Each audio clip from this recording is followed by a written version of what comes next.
Okay, so we are recording, and now let me share my screen.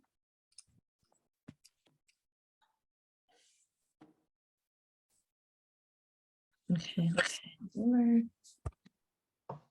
here we go.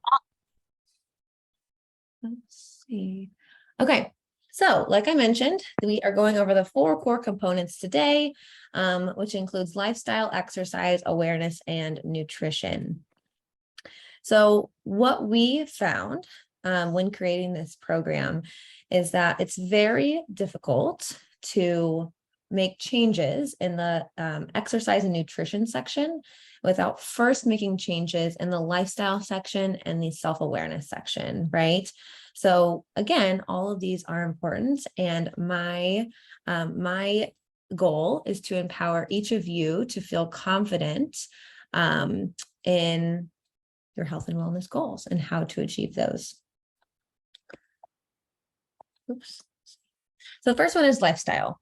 So what we're going to talk about here is sleep. That's going to be a big one that we'll focus on. Stress management, who we're surrounding ourselves with, work-life balance, and community. So we'll dive right into lifestyle. So how many, and you can share if you'd like, how many of you already set sleep as a priority?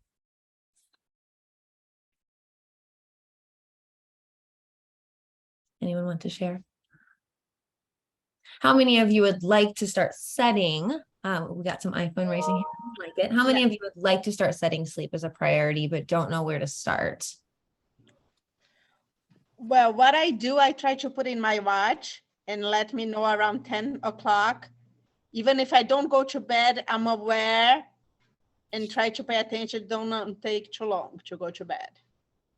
Yes, very good. So having those boundaries, I mean, on the phone, on your watch, just a reminder, because like I mentioned earlier, awareness is a great place to start, right? Even if we're ignoring that reminder at first, at least it's alerting us to say, hey, it's time, right? So we'll talk about how we can set reminders with meals as well. But I think that's an excellent way to start, is just making a habit of having that awareness, because when we're more aware, we can create an action. Good idea. Anyone else like to share about sleep, their sleep journey so far? Before I move on. Okay. Well, I would say that I try to go to bed at a decent time, but most of my life, the busyness creeps in. Mm-hmm. Or my 6th grader has a story at bedtime that needs to be told, which then leads to the 8th grader and the 10th grader having stories that need to be told. And before I know it, it's an hour after the time that I wanted to go to bed. Yes. Life happens is what I'm hearing. And this is another thing where I want to make sure that, everyone knows that in a perfect world, we wouldn't be busy and we would just be able to get enough sleep and everything would be perfect. But I want to give you practical ways to help with sleep, because unfortunately, the busyness probably won't stop. And so my goal is to just help you maybe with one small goal with sleep even. Yeah, good stuff. Okay, so benefits of quality sleep. So I'm sure all of you have kind of, understand that sleep is important, right? And it helps with several different things in terms of our health. Hold on, one question. Can you guys, let me see if I can, there we go. That's better. Okay. So nutritionally, so specifically what we're going to kind of focus on is nutritionally with sleep. If you don't get enough sleep, so we recommend between 7 and 9 hours a night, which is a lot easier said than done, I realize.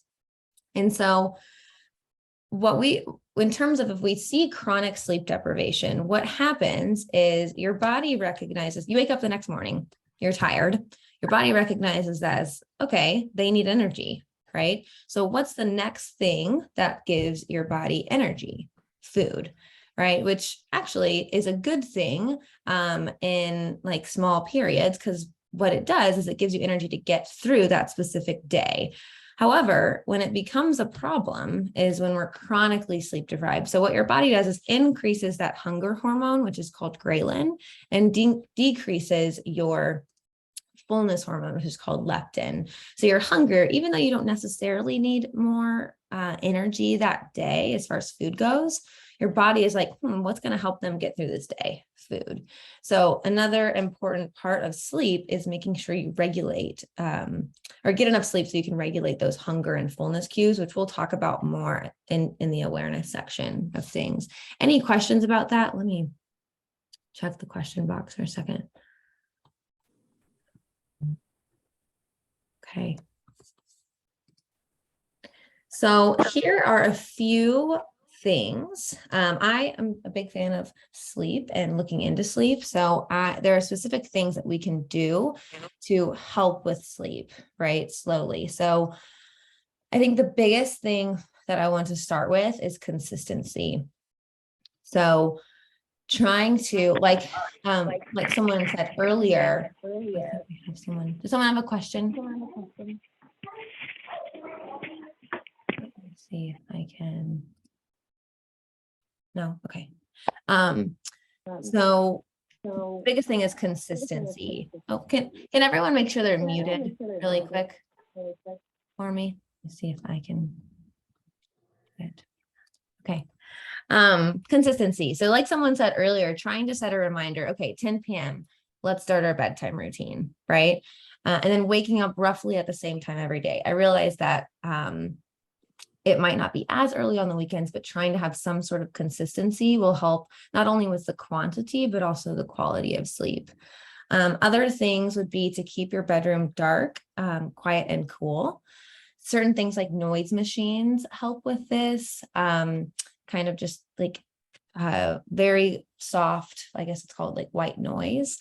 This is a hard one, is keeping screen time to a minimum before bed, right? So I would say this is very difficult, right? I think whenever I research sleep, it always says, keep your cell phone in another room. Well, I know that that's most likely not like the most practical thing, and most people aren't going to do that. But I think one thing you can do is turn down the brightness, like set a goal for yourself. Maybe put your screen away 5 minutes before bed, start with that. And just that will help you have more of that quality sleep. Because what happens when you're staring at a screen for too long is that will actually trick your brain into thinking it's still daytime, and it will inhibit the natural production of melatonin. So trying to limit any kind of screen time before bed.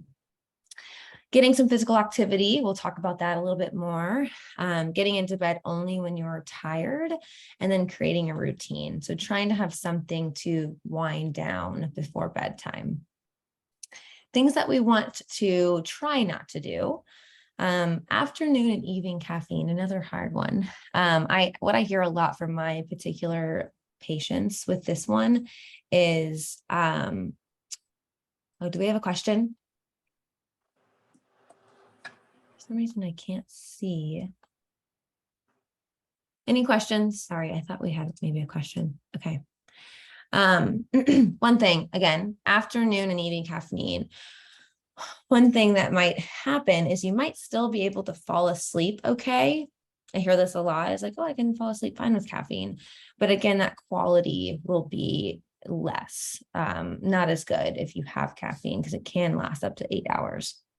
Alcohol in the evening, again, you'll fall asleep just fine, but your quality will not be as good. Large meals late at night. So I do want to comment on this one specifically. So one thing when you're reading this is I also don't want you to go to bed hungry, because that can make sleep difficult too. So when we get into more of the nutrition section, we'll talk more about this, but we don't want to go to bed hungry, but we also don't want to eat a really big meal right before bed. So trying to have more of a consistent schedule of eating. Naps after 3 p.m. And nicotine. So these are some things that you can kind of start with sleep. Again, we don't want to check every single box right off the bat, but there's something that maybe you could try to change or try to implement in your sleep routine. Any questions before we move on to stress?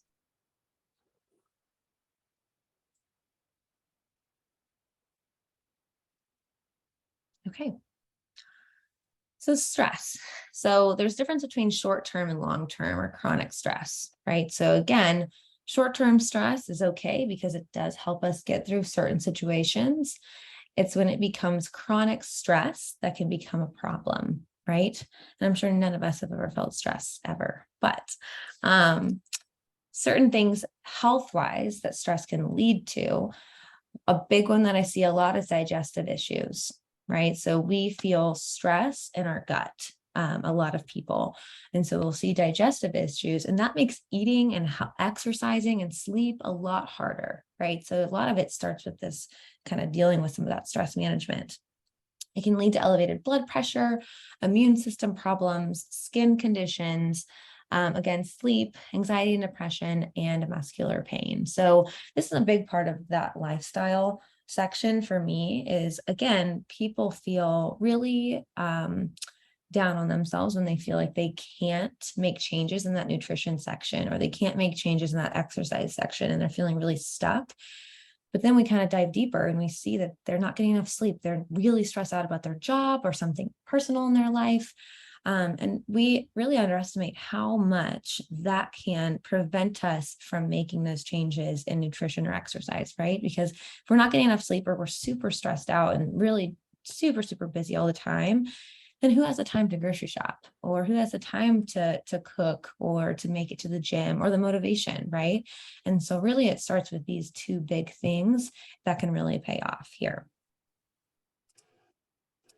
So a few tips to improve stress. So sleep, both of these can kind of work together.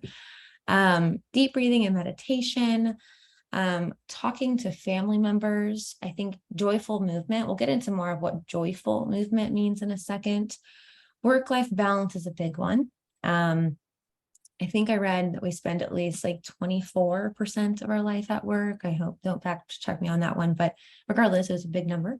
And so we do need to make sure that we have that good balance, right? We set boundaries, we make time for breaks. A big goal that I set with a lot of my clients is to take the lunch break, right? Try to give yourself time to really eat and eat mindfully. And just take a break, clear the brain. Likely you'll be more productive when you get back to work, but take the lunch break. That's usually a goal, first goal that I set with a lot of people, whether that's 30 minutes, you know what, whether it's like, maybe you start with 10 minutes, right? Like small goals really add up. So just taking the break, and just general self-care too, trying to think of something that helps you and that you really value moving forward can really help you with stress. I would like to hear from some of you guys. What helps you deal with stress, or what have you learned maybe about how can you set boundaries and give yourself time for some of those self-care activities? Yoga. I have an answer for yoga. Love yoga. I think it's such a great joyful movement and self-care all in one. So yeah, great. Someone said not checking email when not at work. That's huge. That's such a good boundary. Again, trying to leave work at work as much as we can, and giving ourselves a break. I think that's a great one. I'll read a couple more on here. Let's see. So a couple people said meditation and the Breathe app. I love that. I think I'm personally, I always used to kind of get annoyed at the Breathe on my Apple Watch. But it is so great to take a second and actually breathe and give yourself a chance to catch up. We're always going and breathing out. Sometimes we forget to breathe back in. Good one. Anyone else want to share?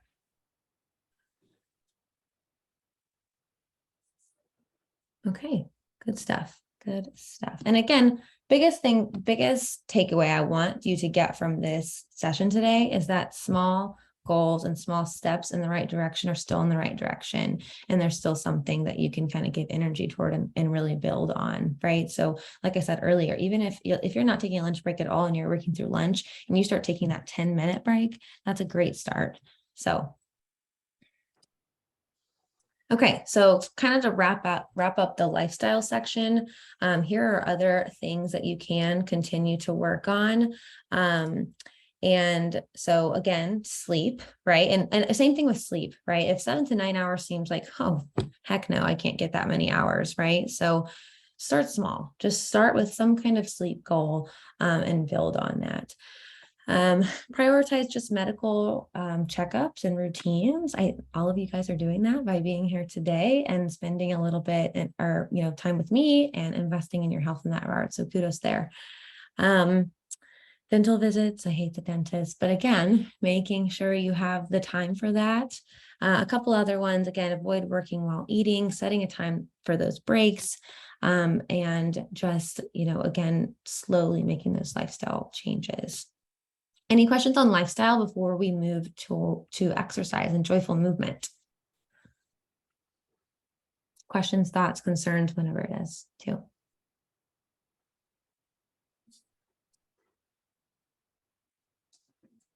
Okay. So exercise. So there's a difference between purposeful movement and just an active lifestyle. And I spend a lot of time here first with several of my patients, because we think for some reason our society has made us feel that if it's not intense, it doesn't count, right? And that it has to be for a certain amount of time each day or it doesn't count, right? I have several people that come to me and they're like, Haley, I hate running. I don't want to run. I'm like, good news. You never have to run again if you don't want to, right? So we talk about something called joyful movement. Has anyone ever heard of this term before? Joyful movement. So what joyful movement means is, for the most part, I love the phrase for the most part, I'll use that several times. For the most part, we want to find something that we enjoy doing, right? For the obvious reason of this will likely keep us doing it. But another reason is that exercise is always supposed to alleviate stress for us, not create more. That's kind of counterproductive there. So now, will you just be so excited to do it every single day? No, but it's still something that you enjoy, and it's a movement that you look forward to most of the time. So certain things here in terms of like joyful movement, this focuses on how your body's feeling, right? You're there because it feels good. You're celebrating your body rather than punishing it. It's motivated by self-love and body respect. I'll talk a little bit more about body respect and what that means in a little bit. But really motivated by being,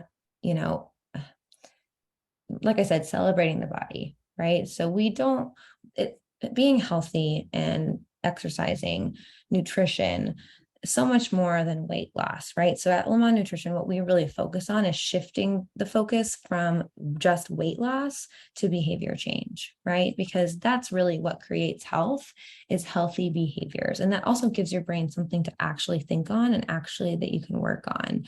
So same with movement, right? If we enjoy it and it's not super pressured or stressful, then we'll probably be more consistent with it overall. Like I said, yeah, build consistency. Any thoughts, questions on joyful movement at all?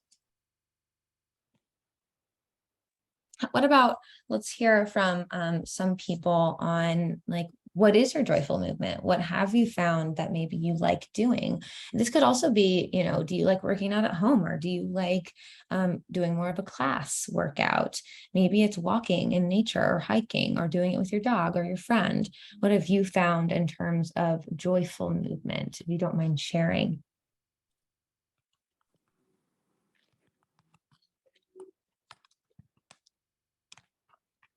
I do Camp Gladiator. It's like an outdoor boot camp. And my favorite thing is doing it with some friends. It keeps me motivated, and it's time to have fun and visit with them. And I've made a good social group of friends and find it enjoyable. And it's time that I can focus on myself and away from my family. It's just something for me. Yes, I love it. I used to do Camp Gladiator. Such a Did good you? community. Yes. It was very hard getting out in the cold, but it was still such a fun time. Yeah. And I love the community. And you're right. I mean, there's something about being there with a bunch of people and just like really giving yourself time. That's awesome. I'm getting a lot of walking outside, which I love. I think walking is one of the most underrated forms of movement, because again, people think that it's not like intense enough, right? But really any movement is good movement. And again, I kind of feel like it's also doubles as self-care, that walking, it's kind of therapeutic. What are some other ones I'm getting? Spin classes, walking in nature, getting some alone time. Tennis. You know what? I actually was playing tennis for a little bit during the pandemic. And it's very hard and it's a very good workout, but it's a lot of fun. Good examples there. Let me see if there's one more. Yeah, paddleboarding, awesome, very fun. That's a fun one. Walking, I guess walking's kind of hard too, because we live, well, thankfully it's cooling down, but it was really hot there for a second this summer, so made walking a little bit harder.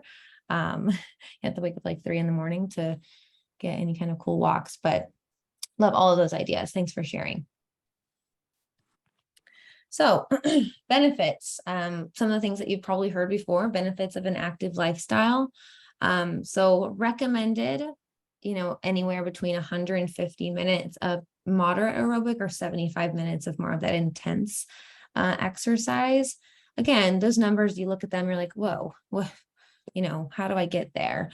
And it doesn't have to be something right off the bat where you automatically get to that goal, right? So even some of my patients, I say, how about this? How about you make a goal of putting on your workout clothes after work 3 times this week? Not even like going on the workout, just making a habit of putting on those clothes, right? We really form habits and like loops in our life. And so if you get in the habit of making the time to do something, it'll get easier and easier to actually get there.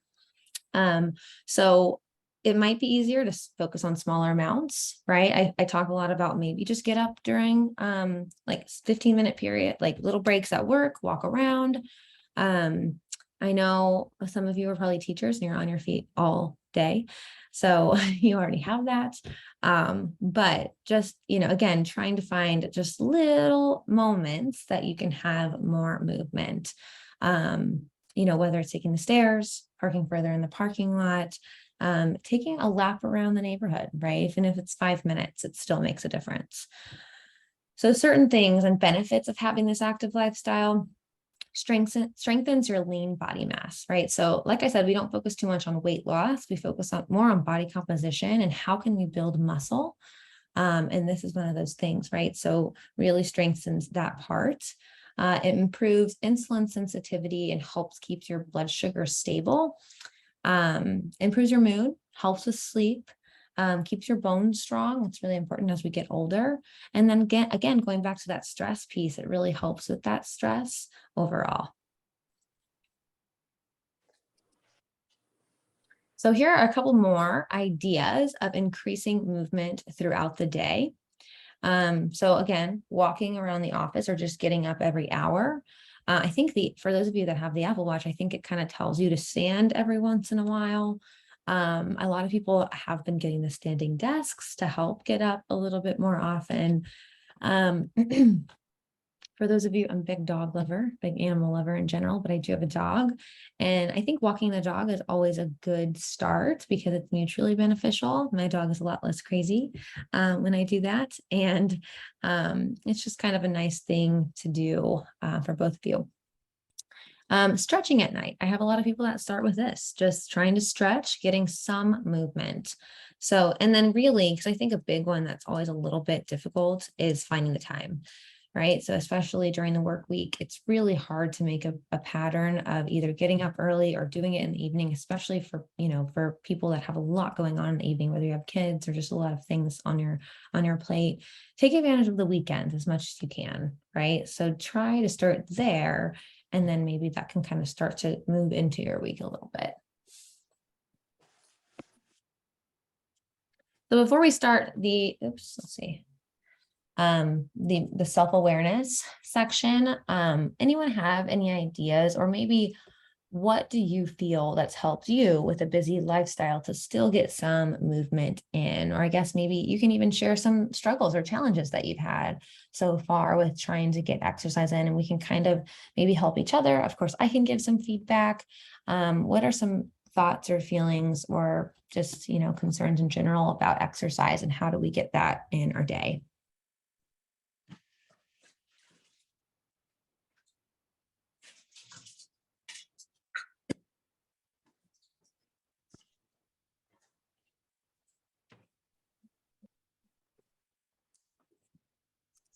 Anyone?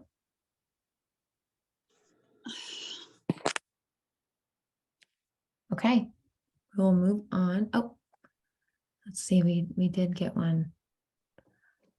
Okay, let's see, here we go. So someone said they added the Move It Chrome extension. I have not heard of this, but I'm going to write it down to look at because it sounds very cool. So Move It on Chrome. Quick 30-second movements. Awesome. I love that. I mean, I think that's something that we can get behind. We all mostly have 30 seconds. So I love that. That's so cool. Walking during kids' practices and warm-ups. That's always a good one, especially since the weather is somewhat cooling down. And then, yeah, getting up in the morning, working out, as much as we have that time. I think that's awesome. Busy seasons. So ideas for busy seasons. And I will say one of our, I think it's let's see, we go a little bit more, the third session we go a little bit more into exercise.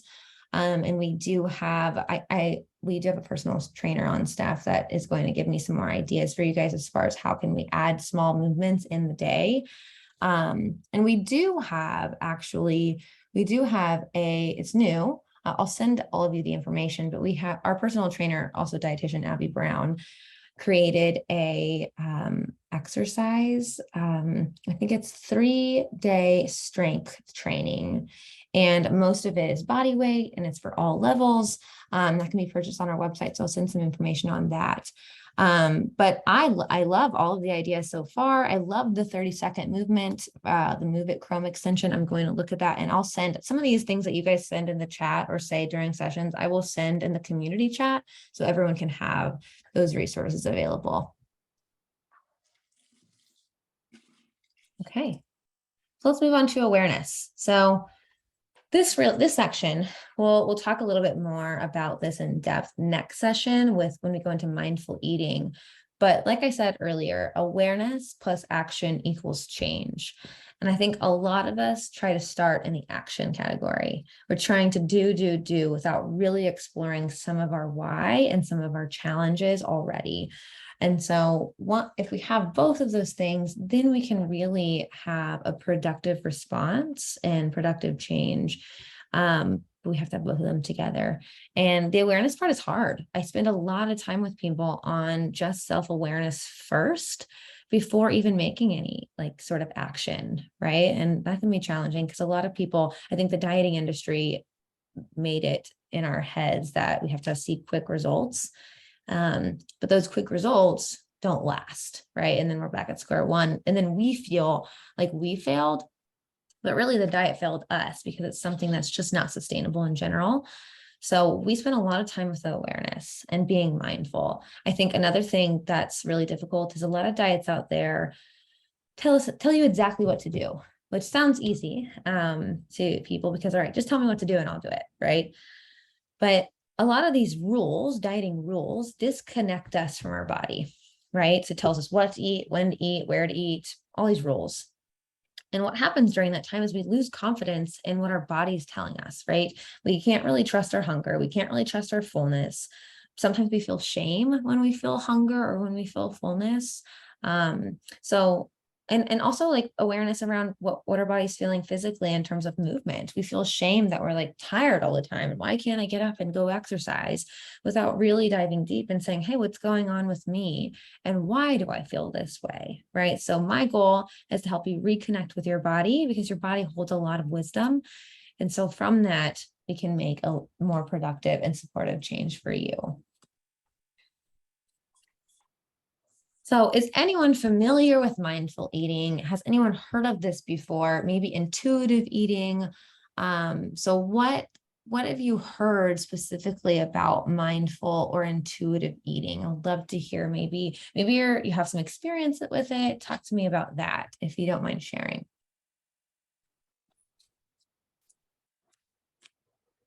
Headspace. Yes. They talk a little bit about mindful eating on Headspace. Great app for some of those meditation practices. Love it. Oh, and someone said teachers get that app for free. Even better. We love free. We love free. Cool. So I'll write down Headspace to send to y'all. Anyone else heard of mindful eating or intuitive eating?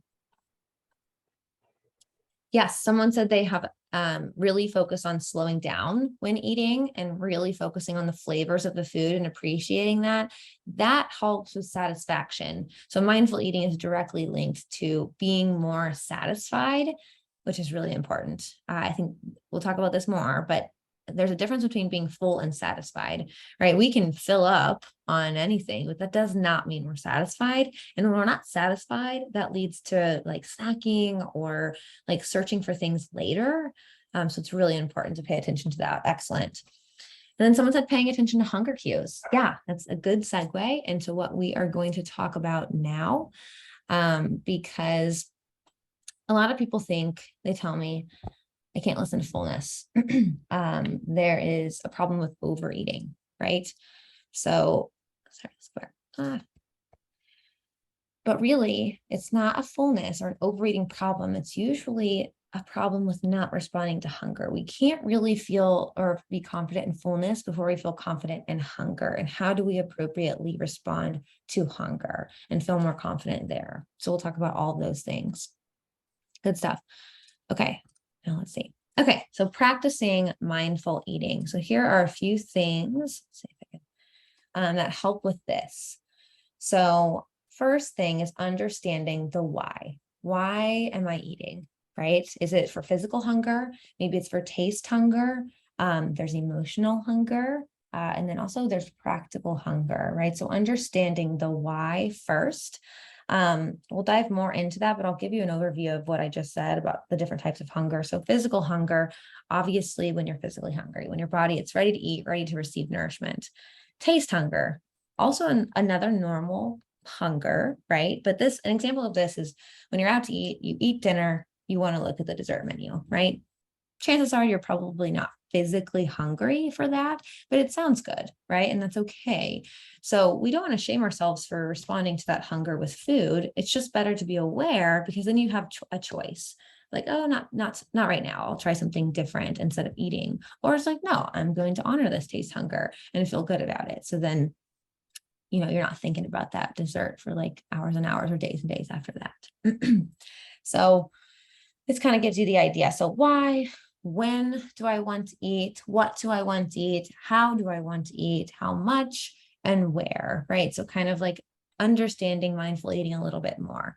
So certain things on how to practice mindful eating, slow eating pace and limited distraction, which is a lot easier said than done. Eating pace can sometimes be directly related to how often we're eating. If we're starting eat, or if we're responding to hunger when it's really intense hunger, a lot of the times it's going to be a lot harder to slow down and really mindfully eat, which kind of sets us up for feeling maybe overly full or uncomfortable. Giving yourself at least 30 minutes for meals, 15 minutes for snacks, learning how to honor hunger and respect fullness. Like I said, understanding the type of hunger, and big one is enjoying food without guilt. Right? So trying to give yourself that full permission to honor that hunger when it comes. So before we talk about the hunger and fullness scale and how to use it, any questions on mindful eating or hunger or thoughts? Okay. So this scale is, again, hopefully going to help you and support you increase awareness around what your body's saying at mealtime. Okay. So like I said, never so strong. We most of the time never want to be either at a 1 or 2, and usually not a 3 level of hunger. Because what our body is trying to tell us here is that we've gone too long without eating, right? And so what happens there is, sorry, one question. Someone said, will we have access to these slides after the class? Yes. So this will completely be recorded for you to have access to. Good question. Good question. Okay. So yeah, what will happen is if you start like on super duper empty, it's going to be really hard to gauge that fullness cue. And a lot of times we feel uncomfortably full, which can lead to physical discomfort and emotional discomfort, right? So we always, for the most part, want to start at this level 4. So it says you're ready to eat, you're thinking about your next meal, your stomach feels slightly empty, but not like super duper empty where you're, urgent, right? And then you're able to choose what you are in the mood for, and that will only increase that satisfaction like we talked about. And on the fullness side, remember, like I said, so first we want to work on hunger because that will help with the fullness side of things and being more confident in that fullness cue. But for the most part, we want to be at a number 7, satisfied, right? So this is when we're comfortably full. We don't feel super groggy or tired after our meal. We feel still pretty energized and ready to do our next task, and we feel good. So something I'm going to point out about 8, 9, or 10. This is not to shame yourself for being at an 8, 9, or 10, right? We don't want to feel like bad about that or beat ourselves up about that. We want to, it's just be aware of it, just information for us for next time, right? So again, focusing on that why maybe, why did I get to a 9 or an 8? Oh, it's probably because I haven't eaten in 7 hours, right? Or maybe I was watching a TV show while I was eating and I just wasn't really paying attention, right? So it's just information for you to be more aware to change that action. So then you can see some change, right? So all it is a learning point, because sometimes we have to know what unbalanced feels like to feel balance, right? So it's just information and it's all just a learning process. Any questions about the hunger and fullness scale before we move into the nutrition part? Okay, so let's see, nutrition. Yeah, it's already on the slide. So now we talk about nutrition. So honestly, I really think it's a good thing that nutrition sometimes comes last. Like I said, this is, there's a lot of awareness work before sometimes we get to the nutrition. And so we'll talk a little bit about how to create meals and how to be more consistent with eating. That's usually one of the first goals. So we have something called the Power Plate. I'm actually just going to show the picture of it. Here we go, and I'll go back. So this is called our Power Plate. So this is something that you've likely seen something similar to, but this is a general guideline to setting up a plate for breakfast, lunch, and dinner. So always, you can see down here and up here, we want at least 3 food groups present. And we always want to start with some sort of protein. So not necessary. Actually, we oftentimes recommend against tracking grams or calories because that can kind of get exhausting. And we go more off of this plate method and also how you're feeling. So first, always including a protein, right? So maybe that's eggs for breakfast, a Greek yogurt. For lunch, maybe it's some grilled chicken or beans, something like that, or like deli meat on a sandwich. And dinner, of course, it could be a variety of different things, salmon, chicken, maybe a protein pasta, stuff like that you can put in that section. So always having some sort of protein present. Next, this is where you want to include typically some sort of grain or starch. So I would say this food group, the carbohydrate group, is something that's very popular to talk about. It's kind of the demonized group right now in the dieting world. If you can remember in the 90s, it was fat and now it's carbs, but carbs are so important for several reasons. One, it is our body's preferred energy source. So our body loves this energy, right? So it makes us feel good. It helps with mood. And also, again, that satisfaction piece, it's usually the part that we like best. I don't know, maybe just me, but it's what really, helps us feel full and energized. And so it's really important.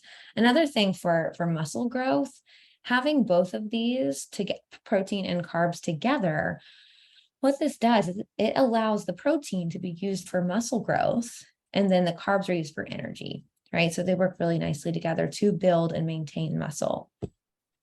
And then you can see half of the plate being fruits, and non-starchy vegetables. And I am going to send you a food group list, actually. I will send that along with this recording. Let me write myself a note, because it helps. It's kind of a newer one of our handouts, and it helps plug in the foods to the plate. So including the protein, some kind of vegetable, and grain or starch. And then you'll see up here, dairy or dairy alternative. I'm a big fan of dairy. I think it has a good nutrient profile because you get some protein in there, you get some carbs in there, maybe some fat, and of course, calcium. A lot of times dairy can be used as the protein for breakfast too, or a snack. We'll talk about snacks in a second. So off of this picture, we'll go over examples. Oh, wrong way, sorry. Yeah, I'll give you the food group list. So off of this picture, what are some questions that you have in terms of building a meal, or maybe some barriers that you foresee happening?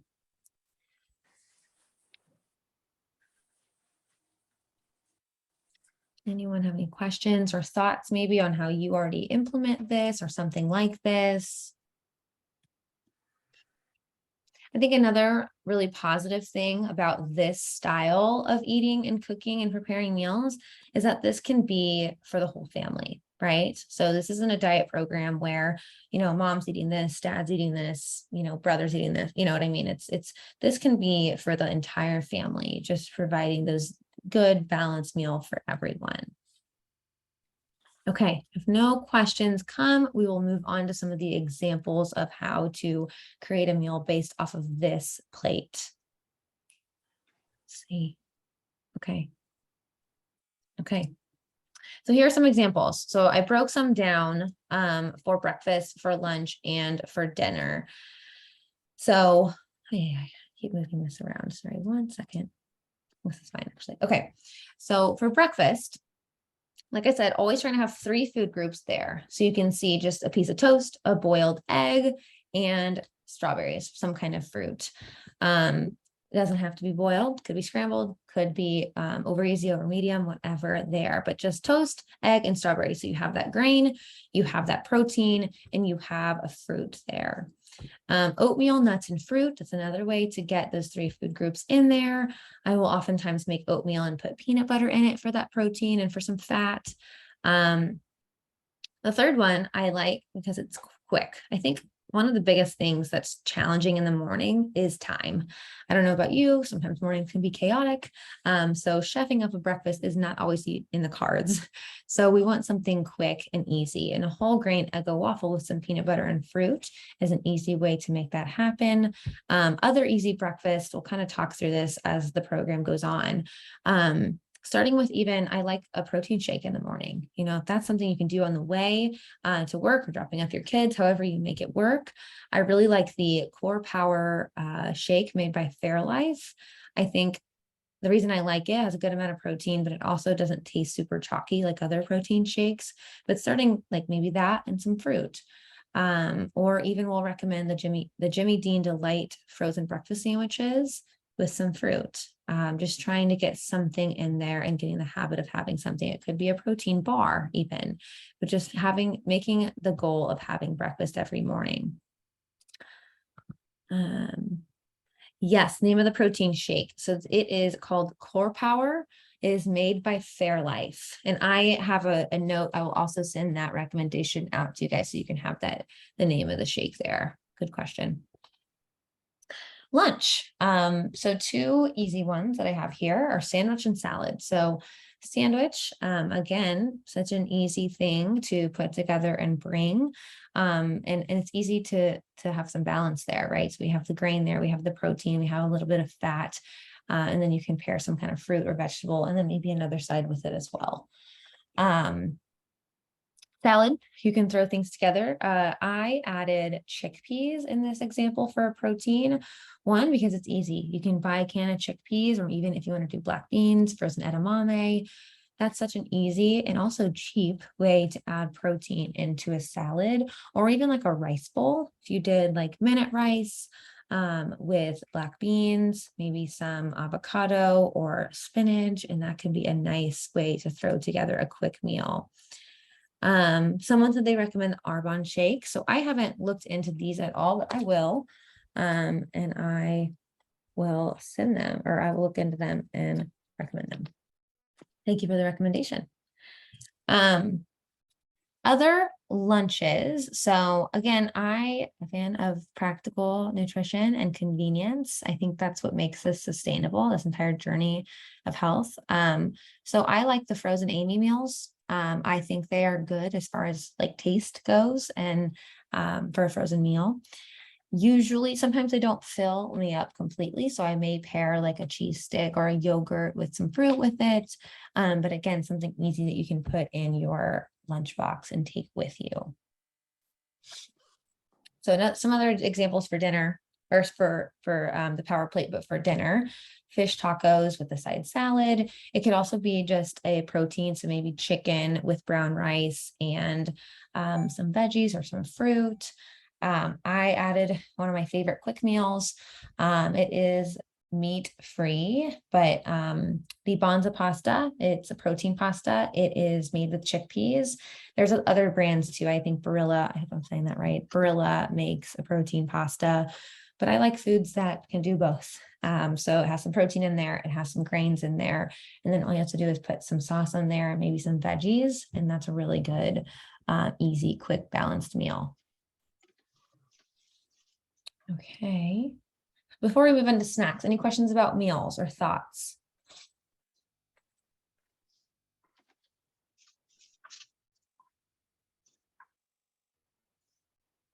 Okay. Oops. Okay. Okay. So like I said, for meals, the goal is to try to have 3 food groups, but for snacks, it's trying to have at least 2 food groups there. The reason is because if you just have some sort of carb, I know a lot of people that start with fruit for their snack, and it's good to have a habit of having a snack, but we want to usually pair something with that, because your body loves carbohydrates so much that it'll use that energy like that, and you'll be hungry again very soon. So it's good to have a carbohydrate along with a protein for a snack. Okay, so that could be fruit and yogurt. I'm a big cheese fan, so I have a lot of cheese in my snacks, whether that be string cheese or the Baby Bells cube cheese, maybe some crackers with it, or fruit. So trying to have 2 things together. Some really easy, quick things that I like are certain bars. So I'll give you some examples of bars. Kind bars are great. Cliff bars are great. I've recently started having the Perfect bars, which I find to be very good. You do have to refrigerate them. And then another easy snack that is very balanced and has both are the Sargento Balance Breaks. So they're in these, they have a little bit of cheese. There's a couple different like options for them, but it's usually some sort of cheese with nuts and some dried fruit, or maybe cheese and crackers. And those are really easy balanced snacks. Okay. Let's see. So here are some other snack examples. I really like this new handout that we have, but so it gives you some different combinations based on taste. So again, banana with some peanut butter, cottage cheese. I've been on a cottage cheese kick. So cottage cheese with some fruit, Cliff Bar. And I will say, it doesn't have to just be 2 foods, right? So like sometimes I'll do like cheese, crackers, and fruit, right? But you at least want 2 food groups there to help you feel satisfied and for it to help you and keep you full until that next meal. So with snacks, I think snacks have sort of, or sometimes a negative reputation, but I would say that snacks are just as important as meals. So your body likes to receive some sort of nourishment every 3 to 4 hours. Right. So for some people, depending on the schedule, I think that's usually a good place to start with nutrition, is creating a schedule for you that allows those times. So it might be breakfast, snack, lunch, snack, dinner.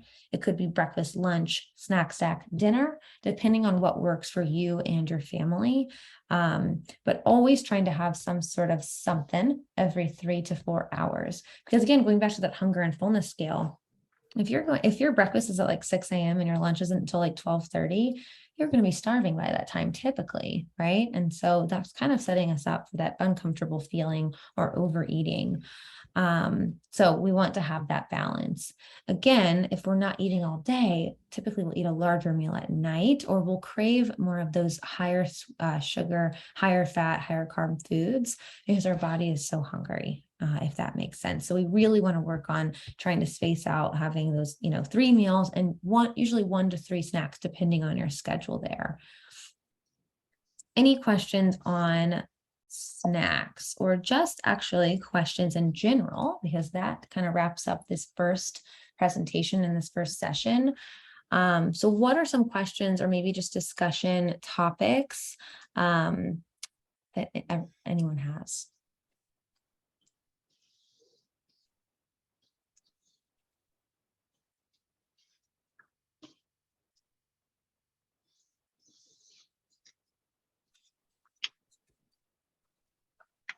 Anyone have any questions, thoughts, concerns? It's not questions, but like for me, what I have a hard time after the day of like working the whole day, when I get home, I'm exhausted, and I try to do something like to move my body, but I'm exhausted. And in the morning, even though I put my alarm on, I have a hard time getting up. Yes. Okay. I think a lot of people can relate to that, probably, of finding the right time for movement. So my recommendation is maybe trying to find first just time in your day, right? Where you can kind of maybe add a little bit of movement. Maybe it's 5 minutes, maybe it's 10 minutes, and also taking advantage of the weekends. Another thing is just maybe diving in first to how am I sleeping, right? Maybe I'm not sleeping well, and that's why it's so hard to get up in the morning. Or maybe I'm not eating enough throughout the day, and that's why I'm so tired in the evening, right? So trying to find those different things that maybe work a little bit better. And, just starting small, right? Maybe not setting like a 30-minute or an hour exercise as a goal. Maybe it's just trying 5 minutes, or like I said earlier, just putting on the workout clothes when you get home from work. Thanks for sharing. I have a question in the chat box. Are diet sodas bad for you? I like this question. I get it almost every time. I will say my general answer is no, they are not bad for you. There's not enough research to say that. Now, the biggest concern here is they are typically sometimes taking the replacement of water. So is water better? Of course, right? But having a diet soda will not derail any sort of progress. So it also depends how many are you having, right? Because sometimes they might be higher in caffeine, and that might be preventing you from sleep, or also preventing you because some of that caffeine will prevent you from feeling hunger, which maybe means that you're not eating enough, right? Or you're not getting enough nutrition. So my overall answer is no, they aren't, but also it could be a little bit more individualized. And the other thing with diet sodas, sometimes the alternative sweeteners can hurt if you're having diarrhea or stomach pain, then it sometimes can be tied back to that. But if you're not having any of that, no, is my overall answer there. Good question. So let's see. I have another one. It says, will this meal plan work with menopausal weight gain? So yes. So again, this style of eating and reconnecting with your body and including those nutrient dense whole foods and really focusing on plant-based foods will help with that specifically. And I will say, we do have several individual dietitians. So if anything throughout the session, you're like, wow, I'd really like to dive deeper in this specific thing with an individual dietitian, we do have that capability for you too. Okay, so wrapping it up, one thing, throughout the 6 weeks that we're offering this course, I am going to offer the recordings for you, and any of these resources that we talk about during session, I will also provide those to you.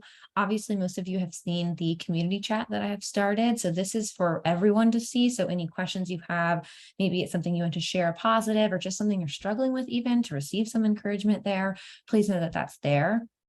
I'm also available personally. So I think most of you have my email, and then you can chat with me directly, just me on Healthy as well. So feel free to please do that. And I can, make sure that I support you in any way I know how in that regard. Next session is all about mindful eating. So we'll go more into that, how to reconnect with the body, what are certain specific things that we can kind of increase that to be more intuitive and to stop when we're feeling full, but also honor hunger and other cues. So we'll dive more into that specifically. Halfway through this series of sessions, I'm going to send out a goal check-in. So this is just for me to kind of see like where you feel like you are, how are you making some changes, what are you working on? So I can get a little bit more of that intimate, just talk like connection with you all. But like I said, if you have any questions that you or need me during the 6 weeks, please know that I'm here and you can reach out. Because I am here to support you all in your health journey, wherever you're at in that journey, I am here to help you with. So I look forward to continuing these sessions with everyone. And before I let everyone go, because I know it's time, any other last minute questions?